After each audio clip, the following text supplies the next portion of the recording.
To our online chemistry class. यहाँ हम alcohol, phenol और ईथर को डिस्कस कर रहे हैं। इस क्रम में ये हमारा थर्ड वीडियो लेक्चर है। अब तक जो हमने अपने दो वीडियो लेक्चर बना रखे हैं, उसके पहले पार्ट में हमने डेफिनेशन को डिस्कस किया और दूसरे पार्ट में क्लासिफिकेशन को डिस्कस किया। जब आप क्लासिफिकेशन का वीडियो पार्ट देखेंगे तो आप समझ पाएंगे कि monohydric alcohol, dihydric alcohol, trihydric alcohol और पॉलीहाइड्रिक एल्कोहल क्या होते हैं और किस प्रकार से हम 1 डिग्री मोनो एल्कोहल, जिसको हम प्राथमिक एल्कोहल भी कहते हैं, इसी प्रकार से 2 डिग्री अर्थात द्वितीयक एल्कोहल, 3 डिग्री अर्थात तृतीयक एल्कोहल ज्ञात कर सकते हैं। ये सब आगे इस वीडियो लेक्चर में काम आएगा। जबकि जो हमने सेकंड वीडियो लेक्चर बनाया था उसमें हमने electronic structures of alcohol, phenol और ईथर को डिस्कस किया।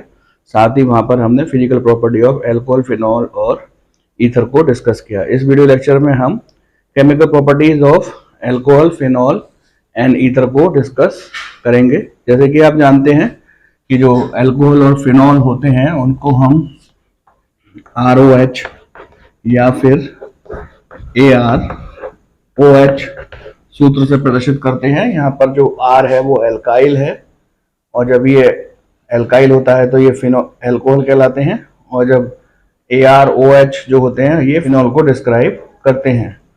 तो यहाँ पर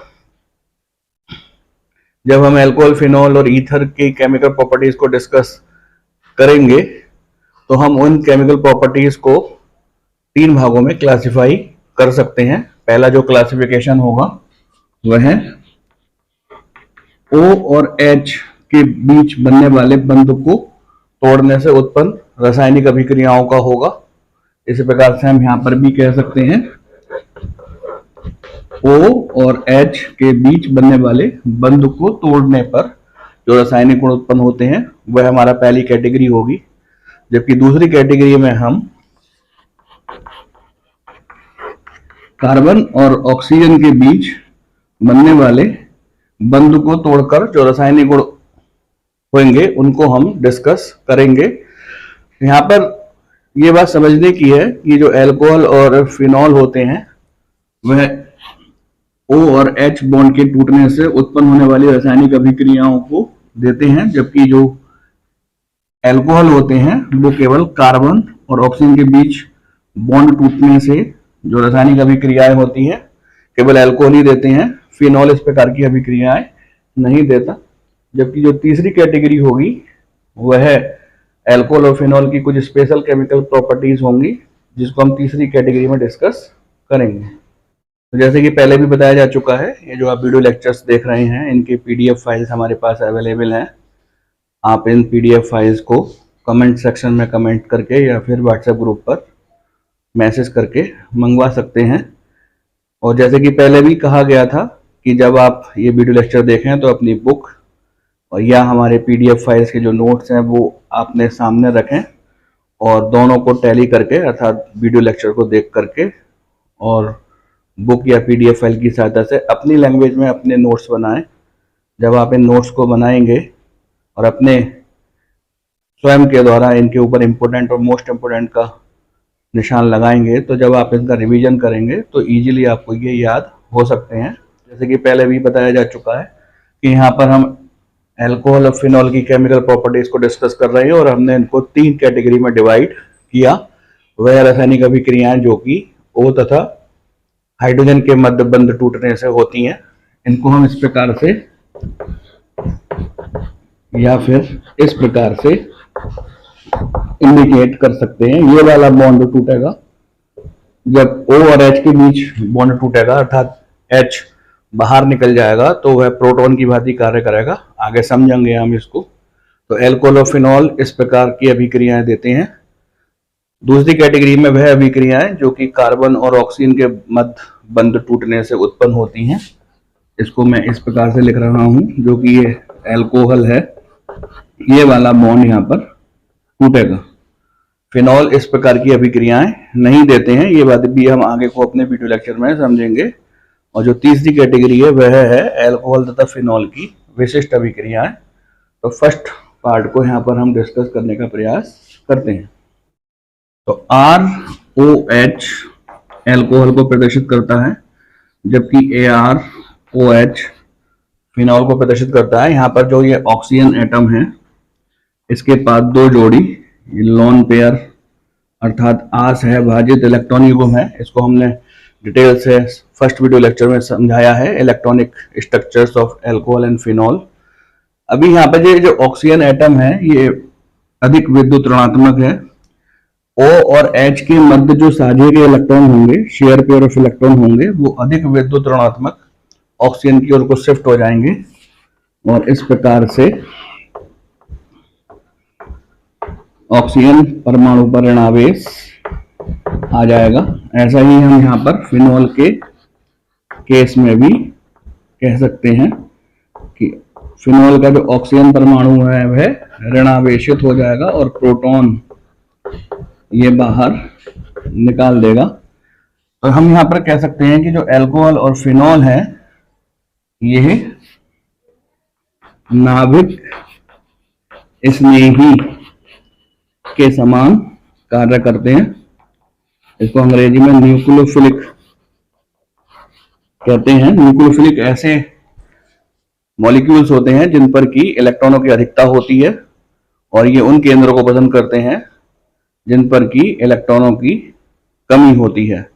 तो यहाँ पर अल्कोहल और फिनॉल दोनों ही नाभिक स्नेही की भांति कार्य करेंगे। तो सेकंड कैटेगरी में वह रासायनिक अभिक्रियाएं आती हैं जो कि कार्बन और ऑक्सीजन के मध्य बंध टूटने से होती हैं। इस प्रकार की रासायनिक अभिक्रियाएं अल्कोहल के द्वारा दी जाती हैं। हम जानते हैं कि अल्कोहल का जो ऑक्सीजन परमाणु होता है उस पर दो जोड़ी लॉन पेयर ऑफ इलेक्ट्रॉन होते हैं और जब यह हाइड्रोजन हैलाइडों से रिएक्शन करता है, हाइड्रोजन हैलाइड इस प्रकार से धन आयन में और ऋण आयन में टूट जाता है। इसका एक भाग इलेक्ट्रॉनों की कमी वाला है, इस पर इलेक्ट्रॉनों की कमी है प्रोटॉन पर, जबकि ये जो हैलाइड आयन है इस पर इलेक्ट्रॉनों की अधिकता है। यहाँ पर ये नाभिक स्नेही के समान कार्य करेगा। ये जो अल्कोहल का लॉन पेयर ऑफ इलेक्ट्रॉन है इस इलेक्ट्रॉन की कमी वाले आयन से जुड़ जाता है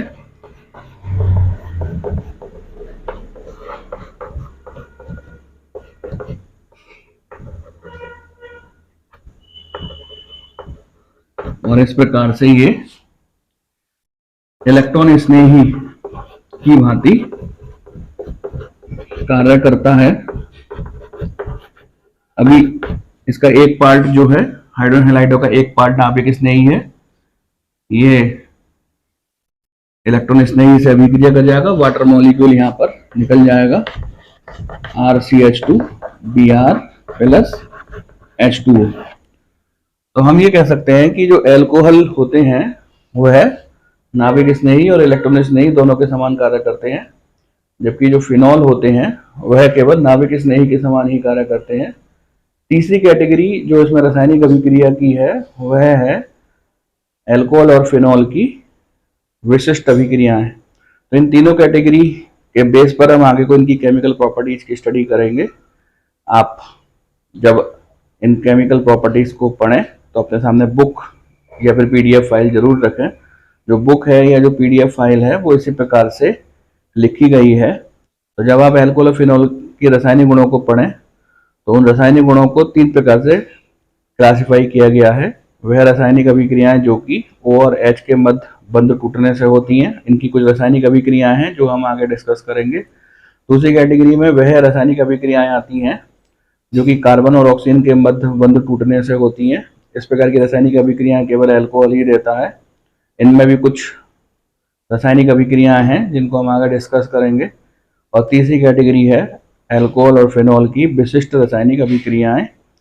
तो इनको हम एक एक करके आगे को स्पष्ट करेंगे। तो पहली कैटेगरी की बात करते हैं। तो फर्स्ट कैटेगरी में वह रासायनिक अभिक्रियाएं हैं जो कि ऑक्सीजन और हाइड्रोजन के मध्य बंध टूटने से होती हैं। ये रासायनिक अभिक्रियाएं अल्कोहल और फिनॉल दोनों के द्वारा दी जाती हैं।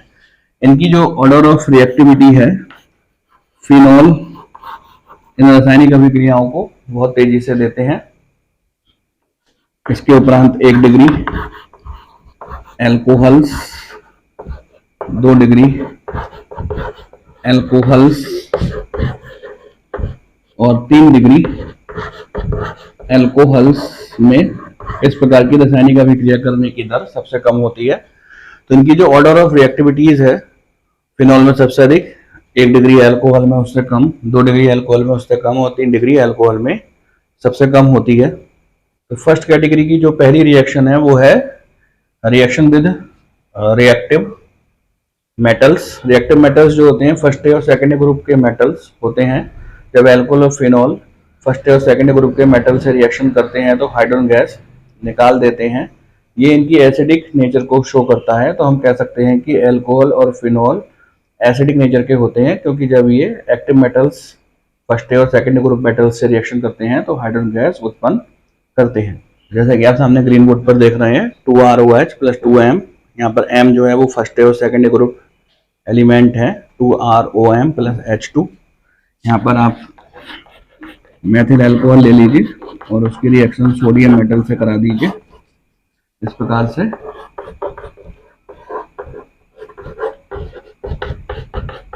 हाइड्रोजन गैस उत्पन्न होगी। ऐसी ही रिएक्शन आप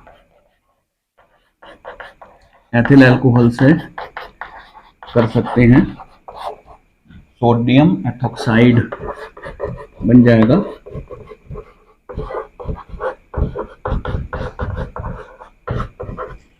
फिनॉल भी इस प्रकार की अभिक्रियाएं देते हैं और जब एक्टिव मेटल से रिएक्शन करते हैं तो सोडियम फेनॉक्साइड बनाकर हाइड्रोजन गैस रिलीज कर देते हैं। तो हम यहाँ पर कह सकते हैं कि अल्कोहल और फिनॉल दोनों ही एसिडिक नेचर के होते हैं। ये अल्कोहल और फिनॉल के अम्लीय लक्षणों की तुलना करते हैं। जैसा कि आप सामने ग्रीन बोर्ड पर लिखा देख सकते हैं कि अल्कोहल्स ब्रोंस्टेड अम्ल की भांति कार्य करते हैं। ब्रोंस्टेड अम्ल क्या होते हैं? वह यौगिक जो कि प्रोटॉन देने की क्षमता रखते हैं, उनको हम ब्रोंस्टेड अम्ल कहते हैं। तो सामने रिएक्शन में यही दिखाया गया है कि अल्कोहल प्रोटॉन त्याग रहे हैं, इसलिए ये ब्रोंस्टेड अम्ल की भांति कार्य करेंगे और इनका जो संयुग्मी क्षार होगा वो एलॉक्साइड आयन होगा, RO आयन जो है वो एलॉक्साइड आयन है। ये संयुग्मी क्षार की भांति कार्य करेगा। यदि हम इस एलॉक्साइड आयन में जल मिला दें, ये एलॉक्साइड आयन है, ये इसमें हम जल मिला दें तो एलॉक्साइड आयन जल से प्रोटॉन ग्रहण कर लेता है और फिर से अल्कोहल बना देता है। तो हम यहाँ पर ये कह सकते हैं कि चूंकि प्रोटॉन जल से बाहर निकला है तो यहाँ पर जल अम्ल की भांति काम करेगा और जो एलॉक्साइड आयन है, एल्कोक्साइड आयन है, यह क्षार की भांति कार्य करेगा। तो इस रिएक्शन से ये समझ में आती है बात कि जो अल्कोहल होते हैं ये जल से दुर्बल अम्ल होते हैं और इसको इस प्रकार से भी कह सकते हैं कि अल्कोहल की तुलना में जल प्रबल अम्ल होता है, या इसको इस तरह से भी कह सकते हैं कि जल की तुलना में अल्कोहल दुर्बल अम्ल की भांति कार्य करते हैं। तो डिस्कशन से हमने ये समझा कि अल्कोहल अम्ल की भांति कार्य करते हैं और अम्लों में भी ये ब्रोंस्टेड अम्ल की भांति कार्य करते हैं, अर्थात ये प्रोटॉन देने की क्षमता रखते हैं। तो ऐसा क्या कारण है कि अल्कोहल ब्रोंस्टेड अम्ल की भांति कार्य करते हैं? तो ये कारण छिपा है ऑक्सीजन परमाणु में। हम जानते हैं कि ऑक्सीजन परमाणु की विद्युत ऋणात्मकता अधिक होती है। विद्युत ऋणात्मकता अधिक होने के कारण ये जो H और O के बीच जो सारे इलेक्ट्रॉन हैं वो ऑक्सीजन की ओर शिफ्ट हो जाते हैं। इस प्रकार से ये अल्कोहल सरलता से प्रोटॉन त्याग देता है और अम्लीय लक्षण प्रदर्शित करता है। यदि हम अल्कोहल की अम्लीय लक्षण की तुलना जल से करें तो हमें ये ज्ञात होगा कि अल्कोहल जल की तुलना में दुर्बल अम्ल होते हैं। आप सामने इनका आयनन स्थिरांक ब्लैक बोर्ड पर लिखा हुआ देख रहे होंगे। अल्कोहल का आयनन स्थिरांक 1 × 10⁻16 से 1 × 10⁻⁻18 के रेंज में होता है, जबकि जल का जो आयनन स्थिरांक होता है 1 × 10⁻14 की रेंज में होता है, जो कि अल्कोहल की तुलना में बहुत अधिक है। तो हम कह सकते हैं कि अल्कोहल जल की तुलना में दुर्बल अम्ल होते हैं, या फिर जल अल्कोहल से प्रबल अम्ल होता है। अब हम ये समझने का प्रयास करेंगे कि क्या कारण है कि अल्कोहल की जो अम्लता होती है वह जल से कम होती है।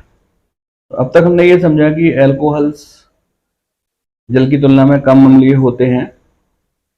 आयनन स्थिरांक के द्वारा भी हमने ये स्पष्ट किया, जल का आयनन स्थिरांक अधिक होता है जबकि अल्कोहल का आयनन स्थिरांक कम होता है। तो ऐसा क्या कारण है कि अल्कोहल जल की तुलना में कम अम्लीय होते हैं? यदि हम जल और अल्कोहल इन दोनों की संरचना देखें तो जल की संरचना में आप पाएंगे कि द्विसंयोजी ऑक्सीजन के दोनों ओर हाइड्रोजन लगे हुए हैं, जबकि अल्कोहल की संरचना में आप पाएंगे कि द्विसंयोजी ऑक्सीजन के दोनों ओर एक हाइड्रोजन है और एक एल्काइल लगा हुआ है। ये एल्काइल या तो CH3 हो सकता है, या C2H5 हो सकता है, या C3H7 हो सकता है। अभी ये जो एल्काइल होते हैं ये प्लस आई इफेक्ट अर्थात पॉजिटिव इंडक्टिव इफेक्ट शो करते हैं और साझे के इलेक्ट्रॉन युग्म को ऑक्सीजन की ओर को शिफ्ट कर देते हैं, जिससे कि ऑक्सीजन की इलेक्ट्रोनेगेटिविटी और इंक्रीज हो जाती है, पहले की तुलना में और ज़्यादा ये इलेक्ट्रोनेगेटिव हो जाता है। ज़्यादा इलेक्ट्रोनेगेटिव होने के कारण इसके साथ जुड़ा हुआ प्रोटॉन इजीली बाहर नहीं निकल पाता, क्योंकि दोनों के बीच में अब अट्रैक्शन अधिक हो जाएगा।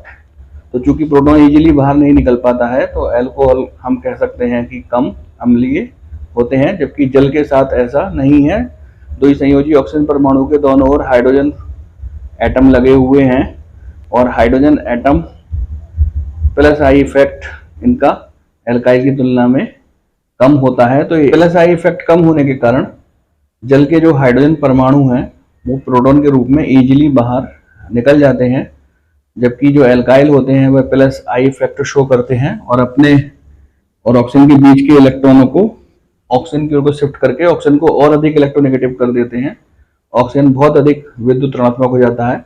यहाँ पर जल का अणु का जो ऑक्सीजन है ये कम विद्युत ऋणात्मक है और अल्कोहल का जो ऑक्सीजन का परमाणु है ये अधिक विद्युत ऋणात्मक है। अधिक विद्युत ऋणात्मक होने के कारण प्रोटॉन के साथ ये अधिक अट्रैक्शन लगाता है, क्योंकि आप जानते हैं प्रोटॉन पर धन आवेश होगा और इलेक्ट्रोनेगेटिविटी नेगेटिव चार्ज बढ़ने के कारण होगी या इलेक्ट्रॉनों की अधिकता होने के कारण होगी। तो चूंकि अट्रैक्शन अधिक हो जाता है तो प्रोटॉन इजीली बाहर नहीं निकल पाता। तो हम कह सकते हैं कि अल्कोहल जल की तुलना में कम अम्लीय होते हैं। तो अभी हमने अल्कोहल और जल के अम्लता की तुलना करी और यह पाया कि जल की तुलना में अल्कोहल कम अम्लीय होते हैं, क्योंकि उस पर एल्काइल ग्रुप लग रहा होता है और एल्काइल ग्रुप लगने के कारण प्लस आई इफेक्ट प्रोड्यूस होता है, जिससे कि ऑक्सीजन परमाणु की इलेक्ट्रोनेगेटिविटी इंक्रीज हो जाती है। इलेक्ट्रोनेगेटिविटी इंक्रीज हो जाने से प्रोटॉन इजीली बाहर नहीं निकल पाता। तो हम ये कह सकते हैं कि यदि अल्कोहल पर अधिक एल्काइल ग्रुप लग रहे होंगे तो वह कम अम्लीय होगा, जैसे कि सामने भी समझाया गया है। ये 1 डिग्री मोनो अल्कोहल है, अधिक अम्लीय होगा क्योंकि इस पर एक एल्काइल लग रहा है, जबकि जो 2 डिग्री मोनो अल्कोहल है इस पर 2 एल्काइल लग रहे हैं, प्लस आई इफेक्ट इसका अधिक है। ये 1 डिग्री मोनो अल्कोहल की तुलना में कम अम्लीय होगा और जो 3 डिग्री मोनो अल्कोहल है वह 2 डिग्री मोनो अल्कोहल की तुलना में और कम अम्लीय होंगे, क्योंकि इन पर 3 एल्काइल लग रहे हैं। ये अपने इलेक्ट्रॉन कार्बन की ओर पुश कर देंगे। कार्बन की ओर इलेक्ट्रॉन पुश करने से ये जो ऑक्सीजन है इसकी इलेक्ट्रोनेगेटिविटी और अधिक इंक्रीज हो जाएगी। ये वाला ऑक्सीजन इसकी तुलना में अधिक इलेक्ट्रोनेगेटिव होगा, ये वाला ऑक्सीजन अधिक इलेक्ट्रोनेगेटिव होगा 3 डिग्री वाला। तो 3 डिग्री मोनो अल्कोहल कम अम्लीय होगा 2 डिग्री वाले मोनो अल्कोहल की तुलना में, क्योंकि इस पर 3 एल्काइल ग्रुप लग रहे हैं। इलेक्ट्रोनेगेटिविटी इस वाले ऑक्सीजन की अधिक हो जाएगी। तो इनकी जो अम्लता का घटता क्रम है वह इस प्रकार है कि 1 डिग्री मोनो अल्कोहल अधिक अम्लीय होते हैं, 2 डिग्री मोनो अल्कोहल उससे कम अम्लीय होते हैं और 3 डिग्री मोनो अल्कोहल और कम अम्लीय होते हैं। एल्कोहल की प्रबलता का क्रम यहाँ पे हमने समझा। हमने ये जाना कि 1 डिग्री मोनो एल्कोहल अधिक अम्लीय होते हैं, 2 डिग्री एल्कोहल उससे कम अम्लीय होते हैं और 3 डिग्री एल्कोहल उससे कम अम्लीय होते हैं या सबसे कम अम्लीय होते हैं। कभी कभी इस प्रकार से क्वेश्चन पूछ लिया जाता है कि यदि किसी एल्कोहल को हम प्रबल अम्ल में डालते हैं तो वहां पर क्या होगा। जैसे ये एल्कोहल है और हमने इसको एक प्रबल अम्ल H2SO4 में डाल दिया है, तो चूंकि एल्कोहल भी अम्लीय प्रवृत्ति का होता है और H2SO4 भी अम्लीय प्रवृत्ति का होता है, तो यहाँ पर कौन यहाँ पर अम्ल की भांति काम करेगा। तो हम ब्रोंस्टेड-लॉरी कॉन्सेप्ट से हम समझते हैं या जानते हैं कि जो प्रोटॉन दाता होते हैं वह अम्ल कहलाते हैं और जो प्रोटॉन ग्राही होते हैं वह क्षार के भांति कार्य करते हैं। तो चूंकि यहाँ पर H2SO4 अपने प्रोटॉन को एल्कोहल को दे देगा इस प्रकार से,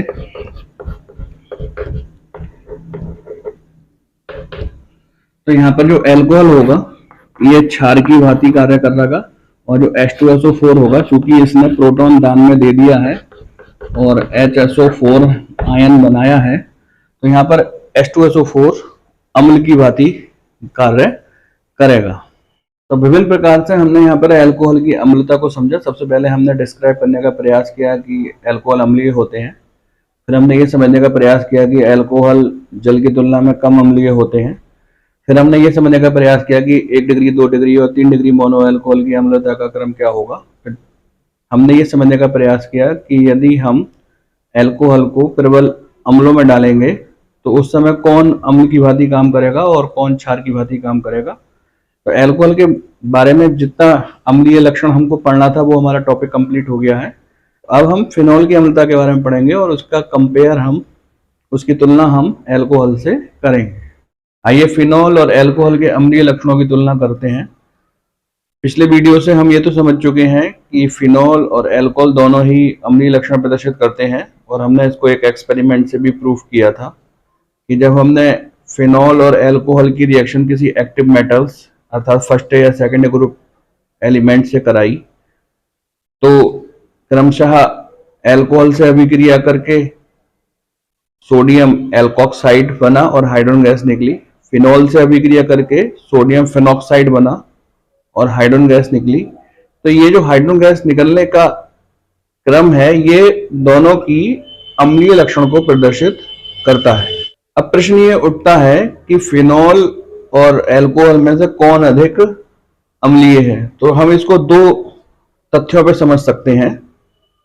यदि हम फिनॉल और एल्कोहल दोनों की अभिक्रिया या दोनों में हम नीले लिटमस पेपर को रखें तो केवल फिनॉल नीले लिटमस पेपर को लाल कर सकता है या कर पाता है, जबकि एल्कोहल ऐसा नहीं कर पाता। दूसरी जो अभिक्रिया है वह है फिनॉल और एल्कोहल की NaOH से अभिक्रिया। फिनॉल NaOH से अभिक्रिया करके सोडियम फेनॉक्साइड बनाता है, जबकि एल्कोहल NaOH से अभिक्रिया नहीं कर पाता। तो इन दोनों ही एक्सपेरिमेंट से ये ज्ञात होता है कि जो फिनॉल होते हैं वह एल्कोहल की तुलना में अधिक अम्लीय होते हैं। यद्यपि फिनॉल अपने आप में एक दुर्बल अम्ल है, यहाँ ये ध्यान देने योग्य बात है और इसको जरा आप ध्यान से समझिएगा कि फिनॉल स्वयं में दुर्बल अम्ल है। फिनॉल की दुर्बलता इस तथ्य से हम क्लियर कर सकते हैं कि जब हम फिनॉल को सोडियम कार्बोनेट या सोडियम बाइकार्बोनेट से अभिक्रिया कराते हैं तो फिनॉल सोडियम कार्बोनेट और सोडियम बाइकार्बोनेट को डिकम्पोज नहीं कर पाता, जिससे कि CO2 गैस नहीं निकलती। तो यद्यपि फिनॉल अपने आप में एक दुर्बल अम्ल है, लेकिन चूंकि यहाँ पर हम तुलना कर रहे हैं फिनॉल की एल्कोहल से, तो एल्कोहल की तुलना में फिनॉल प्रबल है। अब ऐसा क्या कारण है कि फिनॉल एल्कोहल की तुलना में प्रबल है, यहाँ पर ये हम समझने का प्रयास करेंगे। फिनॉल की अम्लीय प्रवृत्ति को समझने के लिए हमने सामने फिनॉल के कुछ अनुनादी संरचनाएं अर्थात रिजोनेटिंग स्ट्रक्चर्स बना रखे हैं। इस स्ट्रक्चर को समझने के लिए आपको हमारा फर्स्ट वीडियो लेक्चर थोड़ा सा ध्यान में रखना होगा, जिसमें कि हमने फिनॉल की इलेक्ट्रॉनिक स्ट्रक्चर को एक्सप्लेन किया है। वहां पर हमने बताया है कि फिनॉल का जो ऑक्सीजन एटम होता है वह sp3 हाइब्रिड होता है और उस पर 2 जोड़ी असहभाजित इलेक्ट्रॉन युग्म अर्थात लोन पेयर ऑफ इलेक्ट्रॉन पाए जाते हैं। ये ऑक्सीजन परमाणु बेंजीन कार्बन के sp2 संकरित कार्बन परमाणु से जुड़ा हुआ है। ये जो कार्बन परमाणु है ये sp2 हाइब्रिड है और ये जो ऑक्सीजन परमाणु है जिस पर की 2 जोड़ी आप लोन पेयर ऑफ इलेक्ट्रॉन अर्थात असहभाजित इलेक्ट्रॉन युग्म देख रहे हैं, ये sp3 हाइब्रिड है। आप जानते हैं कि sp2 हाइब्रिड जो एटम्स होते हैं उनकी इलेक्ट्रोनेगेटिविटी अधिक होती है, तो ऑक्सीजन के 5 जो असहभाजित इलेक्ट्रॉन युग्म हैं ये कार्बन की ओर अट्रैक्ट हो जाएंगे, जिससे कार्बन पर ऋण आवेश आ जाएगा और ऑक्सीजन पर धन आवेश आ जाएगा। अब चूंकि बेंजीन न्यूक्लियस में 3 डबल बॉन्ड पाए जाते हैं और ये एकांतर क्रम में होते हैं, एकांतर क्रम में होने के कारण ये जो नेगेटिव चार्ज है ये अनुनादी संरचना नंबर 2, 3 और 4 बनाएगा। और इन तीनों ही अनुनादी संरचनाओं से आप देख सकते हैं कि ऑक्सीजन परमाणु पर धन आवेश है। ऑक्सीजन परमाणु पर धन आवेश आ जाने के कारण, ये जो धन आवेश आप देख रहे हैं, धन आवेश आ जाने के कारण ये जो ऑक्सीजन और हाइड्रोजन के बीच जो साझे के इलेक्ट्रॉन युग्म है जिसको कि हम बॉन्ड पेयर ऑफ इलेक्ट्रॉन कहते हैं, ये ऑक्सीजन की ओर शिफ्ट हो जाते हैं और हाइड्रोजन प्रोटॉन के रूप में बाहर निकल जाता है और हमको फिनॉक्साइड आयन प्राप्त होता है। क्योंकि फिनॉल प्रोटॉन दान में दे देता है तो हम कह सकते हैं कि फिनॉल अम्लीय होता है। अब आपके समझ में आ गया होगा कि फिनॉल अम्लीय क्यों होता है। ये भी आप समझने का प्रयास करेंगे कि ये काम तो अल्कोहल भी कर सकता है, तो अल्कोहल फिर कम अम्लीय कैसे हुआ?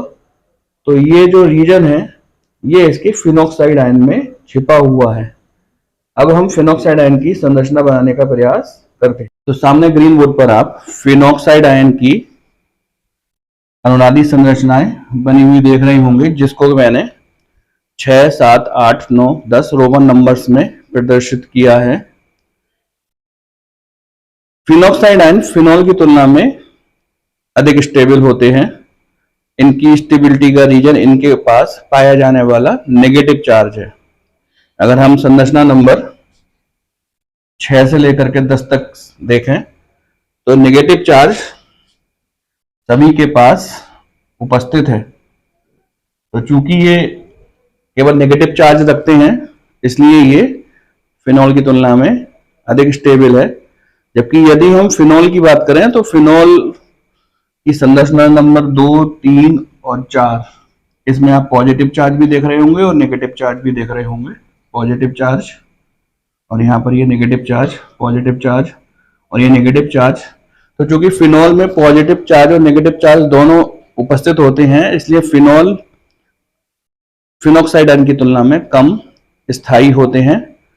अब चूंकि फिनॉल की तुलना में फिनॉक्साइड आयन अधिक स्टेबल है, तो जब ये अधिक स्टेबल है तो इसके विलयन में प्रोटॉन उपस्थित रहेगा, वह शीघ्रता से फिनॉक्साइड आयन से रिएक्शन नहीं करेगा क्योंकि फिनॉक्साइड आयन तो स्टेबल है।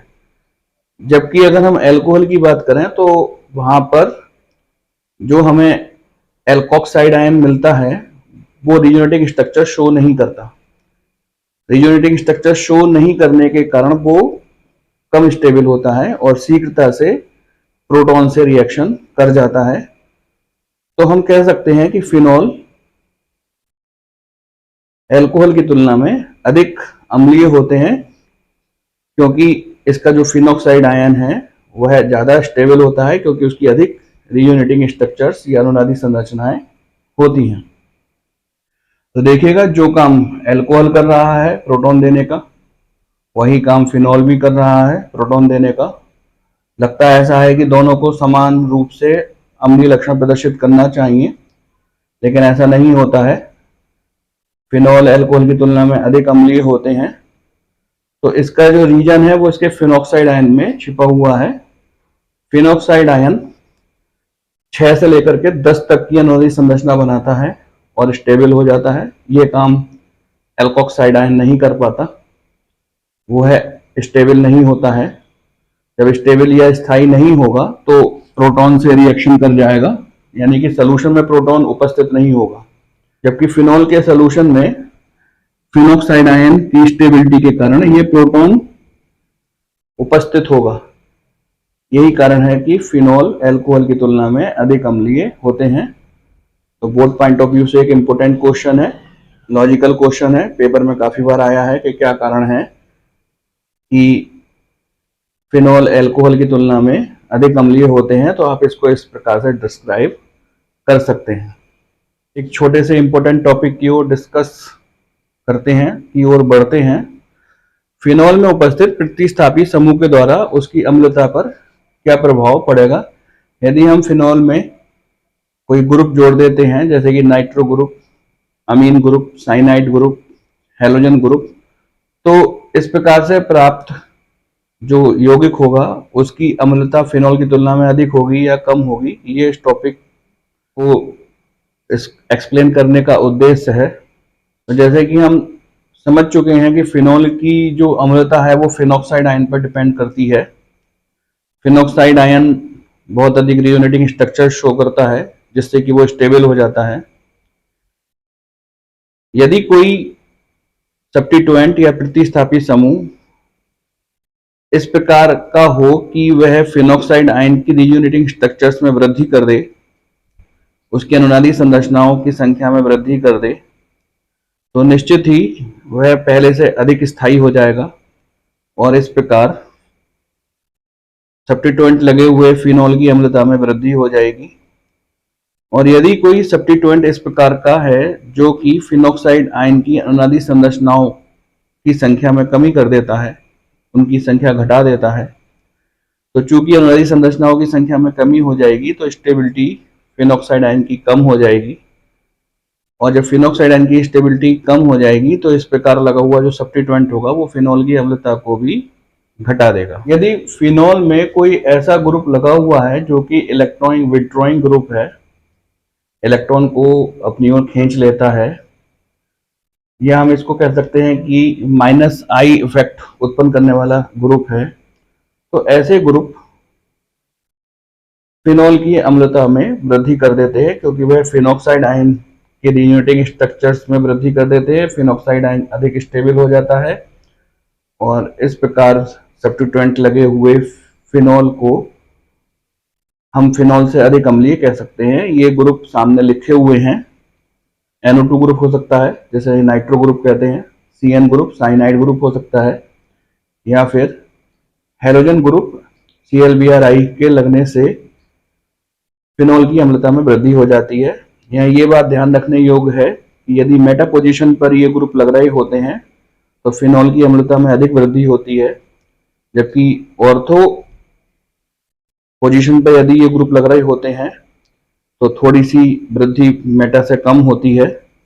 और यदि पैरा पोजीशन होता है जो कि काफी दूर होती है मेन ग्रुप से, पैरा पोजीशन की स्थिति काफी दूर है, तो अम्लता में वृद्धि तो होगी लेकिन मेटा और ऑर्थो की तुलना में पैरा पोजीशन पर लगने से अम्लता में कम वृद्धि होगी। यदि फिनॉल में लगा हुआ ग्रुप इलेक्ट्रॉन डोनेटिंग ग्रुप है, जो कि अपने इलेक्ट्रॉन को फिनॉल के अंदर पुश कर देता है, डोनेट कर देता है, या हम इसको कह सकते हैं कि प्लस आई इफेक्ट प्रोड्यूस करने वाला ग्रुप है, तो इस प्रकार से जो फिनॉक्साइड आयन बनता है उसकी रियूनेटिंग स्ट्रक्चर्स अर्थात अनुनादी संरचनाओं की संख्या में कमी आ जाती है।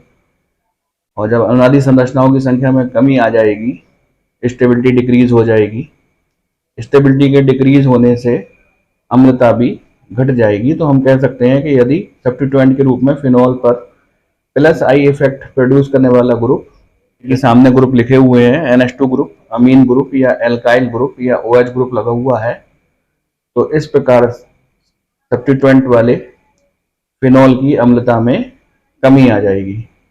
तो हमने यहाँ पर यह समझने का प्रयास किया कि क्या कारण है कि फिनॉल अल्कोहल से अधिक अम्लीय होते हैं, और यदि फिनॉल में कोई सब्स्टिट्यूएंट लगा हुआ है, कोई प्रतिस्थापी समूह लगा हुआ है, तो उसकी अम्लता पर क्या प्रभाव पड़ेगा।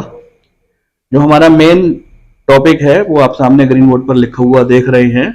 हम यहाँ पर फर्स्ट टाइप रिएक्शन को डिस्कस कर रहे हैं। वह अभिक्रियाएं जो O तथा H के मध्य टूटने से पूर्ण होती हैं। तो यहाँ पर अभी तक हमने केवल अल्कोहल और फिनॉल की अम्लता को ही डिस्कस किया है।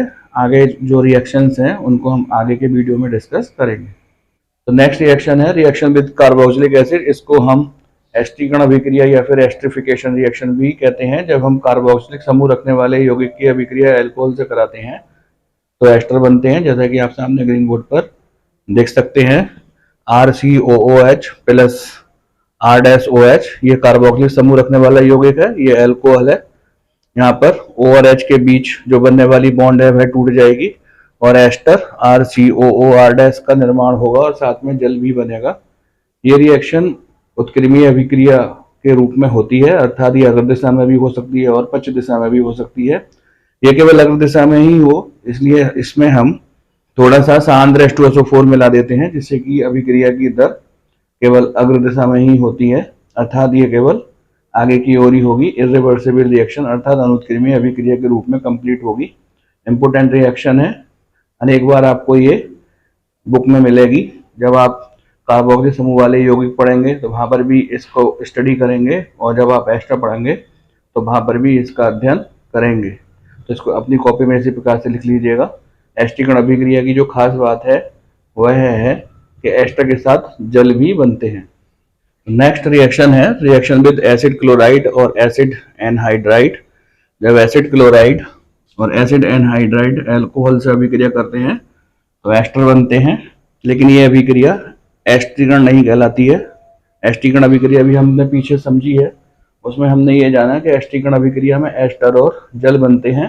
तो इस अभिक्रिया में एस्टर तो बनते हैं, लेकिन जल के स्थान पर यहाँ पर HCl और कार्बोक्सिलिक अम्ल के यौगिक बन रहे हैं, इसलिए इस अभिक्रिया को एस्टीकरण अभिक्रिया ना कहकर एसाइलेशन अभिक्रिया, एसाइलेशन रिएक्शन कहते हैं। लेकिन जब यहाँ पर एसिड का क्लोराइड और एसिड का एनहाइड्राइड, एसिटिक क्लोराइड और एसिटिक एनहाइड्राइड होते हैं, तो ये जो रिएक्शन है वह एसिटाइलेशन रिएक्शन कहलाती है। आइए समझते हैं कि किस प्रकार से ये रिएक्शन होती है। तो सामने ग्रीन बोर्ड पर आप एसिटाइलेशन रिएक्शन लिखी हुई देख रहे होंगे। इसमें हमने एसिटिक एसिड का क्लोराइड और एसिटिक एसिड का एनहाइड्राइड ले लिया है। इस प्रकार से ये वाला H और ये वाला Cl HCl के रूप में निकल जाता है और हमको यहाँ पर एथाइल एसीटेट CH3COO C2H5 अर्थात एस्टर प्राप्त होता है। और इस प्रकार से यहाँ पर भी विखंडन हो जाता है। जो H है वो इधर आता है, CH3COOH ये प्राप्त हो जाएगा, और बचा C2H5O वो इधर आ जाएगा, OC2H5, और हमको यहाँ पर एथाइल एसीटेट CH3COO C2H5 प्राप्त होगा। ये जो रिएक्शन है ये फिनॉल भी देते हैं। फिनॉल की अभिक्रिया किस प्रकार से एसिटिक एनहाइड्राइड और एसिटाइल क्लोराइड से होती है उसको समझने का प्रयास करते हैं।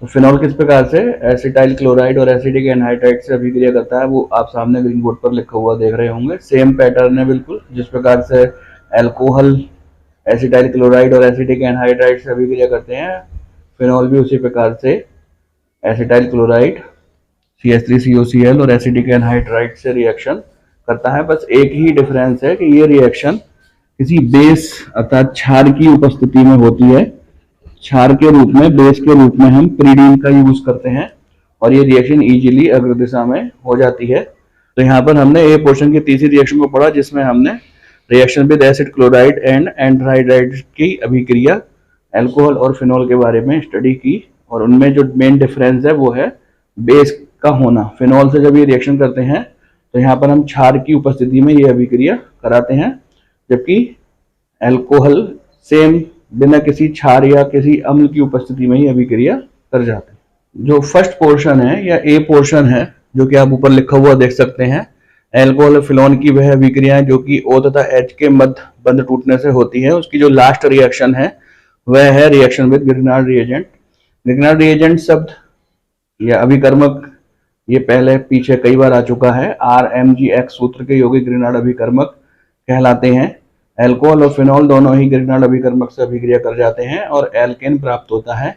यहाँ पर जो ग्रिग्नाल्ड अभिकर्मक का एल्काइल वाला पोर्शन होगा वो ही एल्केन हमको प्राप्त होगा। आइए समझने का प्रयास करते हैं किस प्रकार से ये अभिक्रिया होती है।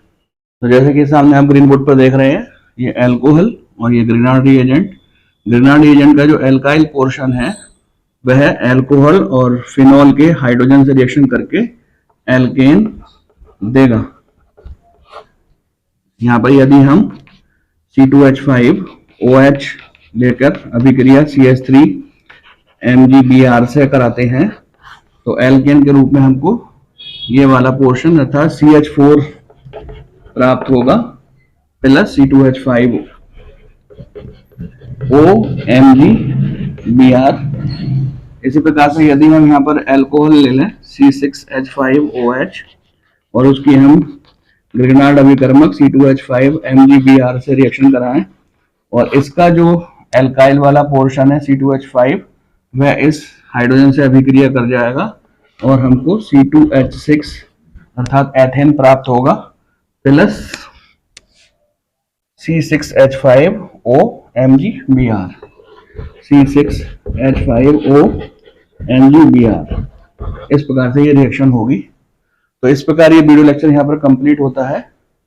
इस वीडियो लेक्चर में हमने एल्कोहल और फिनॉल की केमिकल प्रॉपर्टीज का अध्ययन किया। जैसे कि पहले ही बताया जा चुका है, एल्कोहल और फिनॉल 3 प्रकार की रिएक्शन देते हैं। वह रिएक्शन जो कि O तथा H के मध्य बनने वाले बॉन्ड के टूटने से होती है।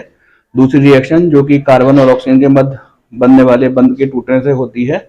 और तीसरी रिएक्शन एल्कोहल और फिनॉल की कुछ स्पेसिफिक रिएक्शंस। तो यहाँ पर हमने पहले पोर्शन की रिएक्शन पढ़ी, सामने आप ग्रीन बोर्ड पर लिखा हुआ भी देख सकते हैं। एल्कोहल और फिनॉल की वह रासायनिक अभिक्रियाएं जो कि O तथा H के मध्य बंध टूटने से होती हैं। आप इस वीडियो लेक्चर को जब देखें तो अपने सामने बुक अवश्य रखें और साथ में इस वीडियो लेक्चर का PDF फाइल भी हमारे पास उपलब्ध है। यदि आपको चाहिए तो वह कमेंट बॉक्स में या फिर व्हाट्सएप ग्रुप पर आप उसको मंगवा सकते हैं।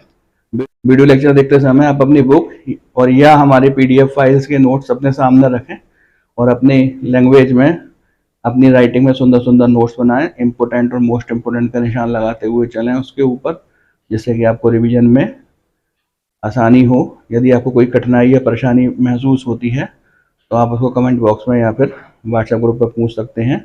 अब जब हम अपने नेक्स्ट वीडियो लेक्चर में मिलेंगे वहाँ पर हम बी पोर्शन की रिएक्शन की स्टडी करेंगे, जिसमें कि एल्कोहल और फिनॉल की वह अभिक्रियाएं होंगी जो कि कार्बन और ऑक्सीजन के मध्य बनने वाले बंध के टूटने से उत्पन्न होती है।